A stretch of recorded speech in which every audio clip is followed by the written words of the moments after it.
Europe Soir Weekend, Pierre de Villeneuve. Avec le journaliste politique à Europe 1, Jacques Serret, avec l'essayiste Jeannette Bougrabe, avec le consultant Philippe Guibert et le journaliste et essayiste Maxime Yeddo. Je vous lis un tweet de Philippe Bas qui est daté d'hier 20h35. Compte tenu de la fin de non-recevoir opposée par le gouvernement à la demande d'un contrôle démocratique du Parlement sur l'application du pass sanitaire et des autres mesures de contrainte sanitaire, j'ai présenté et fait adopter une motion de rejet de la loi par le Sénat. Il a raison ou pas ? Il utilise les moyens qui sont à la disposition.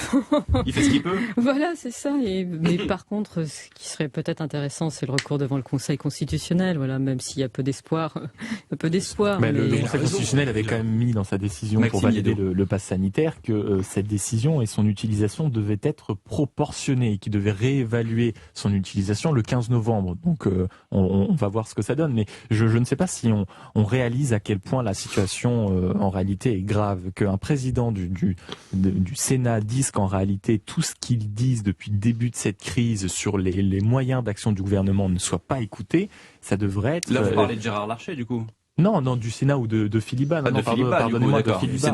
Le sénateur. Non, mais même Gérard Larcher le dit qu'il y a un manque. Non, mais même Gérard Larcher, si on veut parler de lui, le dit qu'il y a un manque de regard démocratique sur ce que fait le gouvernement. Et ça devrait être au cœur de tous les débats. Je suis parfaitement d'accord sur la faillite du contrôle parlementaire, enfin pas à cause des parlementaires, précisons bien, mais à cause de l'attitude de l'exécutif, et ce qui pose un vrai problème démocratique.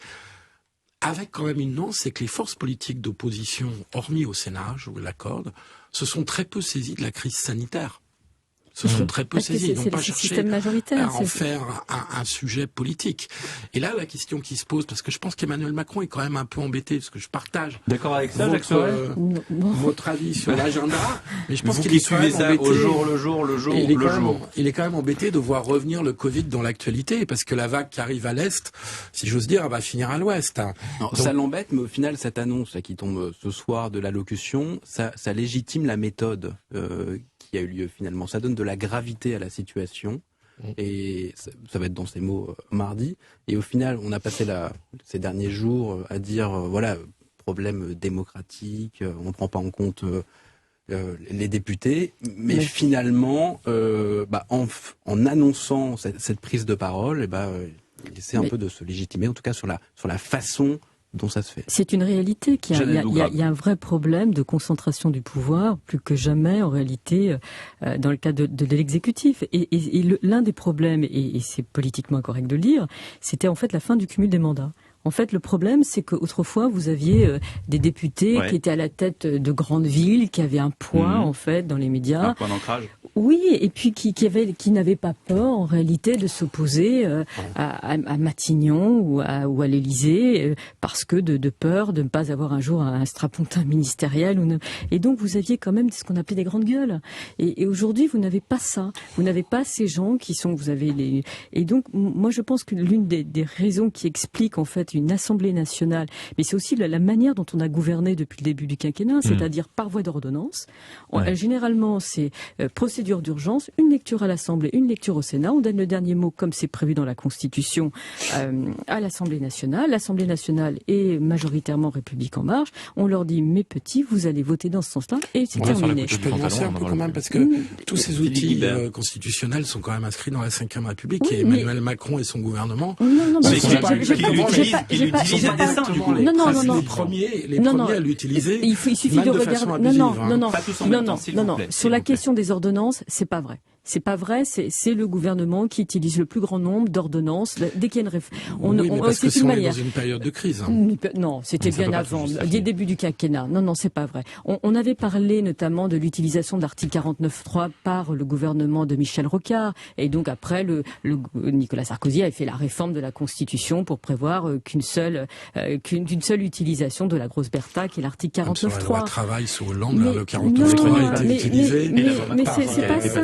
pas ça, c'est qu'il y a une défiance. À la fin du quinquennat Hollande. Il y a une défiance à l'endroit du Parlement. La preuve en est, c'est que même quand on veut discuter d'environnement, on tire au sort 100 personnes pour discuter des réformes en matière environnementale, au lieu de réfléchir avec son parti. Voilà, donc il y a quand même un problème de dénonciation ou de défiance d'un régime parlementaire classique, et on doit revenir à un régime parlementaire classique.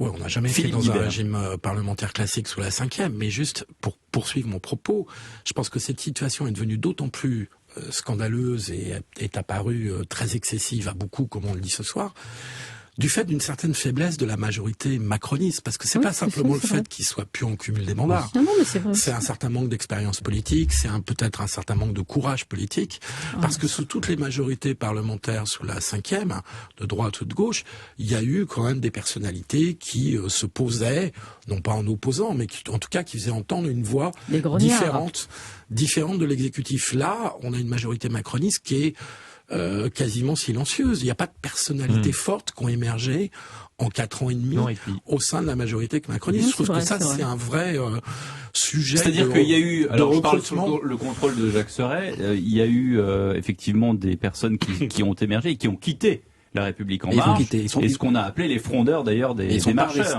Ils sont pas restés. Ils sont pas restés. Et d'ailleurs, on les a beaucoup entendus, et puis maintenant, on les entend plus non plus. Donc, c'était quand même assez étonnant. C'était pas sur des sujets comme celui-ci, notamment sur les sujets migratoires. Oui, non, mais je parle pas des sujets. Je parle des personnalités qui ont, j'allais dire, sorti la tête de l'eau de ce,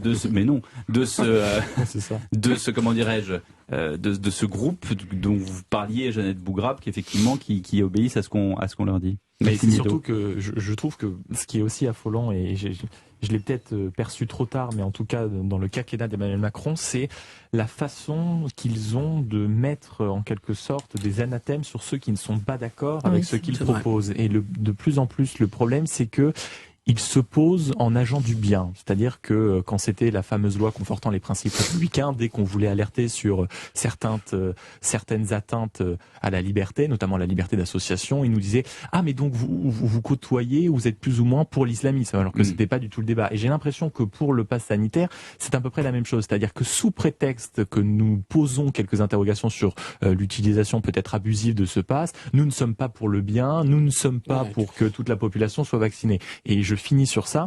L'utilisation du pass sanitaire pose quand même un problème. On le sait depuis longtemps. Maintenant, le fait d'être vacciné ne permet pas de bloquer la transmission du virus. Donc, on a deux choses. Soit, en quelque sorte, le vaccin est efficace, il est totalement efficace à 100%, il bloque la transmission. Et dans ce cas-là, le pass sanitaire n'est pas nécessaire. Ou alors, le vaccin ne marche pas. Et dans ce cas-là, le pass sanitaire n'a plus non plus de raison d'exister. Et la troisième chose, c'est dans ce cas-là, si on veut que tout le monde soit vacciné, parce que c'est un peu ce qu'on est en train de dire, en fait, le pass sanitaire permettait, et notamment le fait qu'il soit obligatoire dans certains endroits, permettait à tout le monde d'aller se faire vacciner rapidement et de rendre de façon un peu soi-disant subtile la vaccination obligatoire. Mais soit, avec les deux raisons que j'ai énumérées précédemment... C'est plutôt la deuxième raison.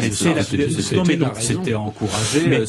Tu n'es pas vacciné, tu ne pourras pas aller au cinéma, tu ne pourras pas aller à la salle de sport, donc soit la première raison que j'ai évoquée, le pass sanitaire est inutile, soit on veut encourager la vaccination obligatoire et on n'en a pas le courage, donc on fait perdurer un système qui est dangereux. Sur la vaccination obligatoire, où est-ce qu'on en est? Parce qu'on a quand même, et ça a été démontré, on a le débat actuellement aux États-Unis, il y a les majors, des énormes compagnies américaines qui emploient des dizaines et parfois des centaines de milliers de personnes qui obligent à se faire vacciner. Et ce qu'on constate aux États-Unis, c'est que la plupart du temps, il n'y a pas de démission ni de licenciement sur ces compagnies-là. Comment est-ce qu'on fait en France? C'est quoi le modus operandi? Je trouve ça très sympathique, la vaccination obligatoire. Donc le principe, j'y serais tout à fait favorable. Mais comment on le fait respecter concrètement? Qui dit vaccination obligatoire dit amende. Non, mais non. Comment on va... si, sinon... Mais non, écoutez, alors vous êtes vacciné, vous s'il n'y a pas de sanction et une obligation, il n'y a pas d'obligation. Vous pouvez proclamer une obligation, mais si vous n'avez pas de sanction à votre obligation, elle vaut rien. Jeannette Bougrabe, est-ce que vous voyez l'obligation de la vaccination? Quand vous avez avez des enfants, on vous impose des vaccinations, vous avez des vaccins obligatoires, et sinon c'est l'absence de scolarisation, etc. Il y a une sanction. Mais quand on n'a pas d'enfants, il y a une sanction à l'école. C'est vrai, Jeannette Bougrabe, quand on n'a pas d'enfants, comment est-ce qu'on fait?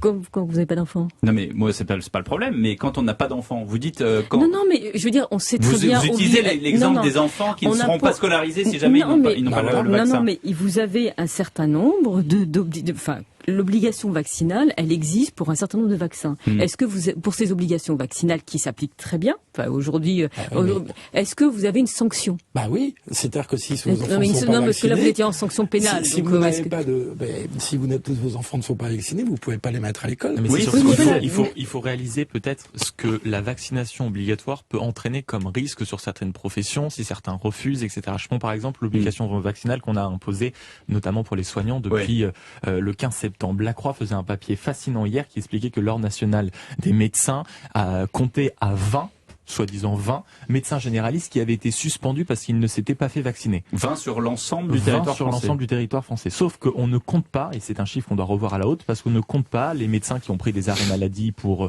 faire durer un peu le phénomène, et ceux qui sont partis en vacances pour reculer également la vaccination obligatoire. Donc ça fait qu'on sait déjà que les médecins généralistes sont en sous-effectif, notamment dans les milieux ruraux. Donc l'obligation vaccinale, dans ce cas précis, par exemple des médecins généralistes, renforce encore davantage les médecins, les déserts médicaux, là où ils existent déjà. Donc si on impose la vaccination obligatoire et si certains veulent vraiment jouer la force et ne pas se faire vacciner, il va falloir faire très attention aux tensions qu'on peut provoquer dans certains secteurs essentiels. De l'obligation vaccinale, on en reparle juste après une nouvelle pause. On parlera aussi du professeur Raoult et le chantre de l'hydroxychloroquine qui était entendu par l'ordre des médecins aujourd'hui. À tout de suite sur Europe 1.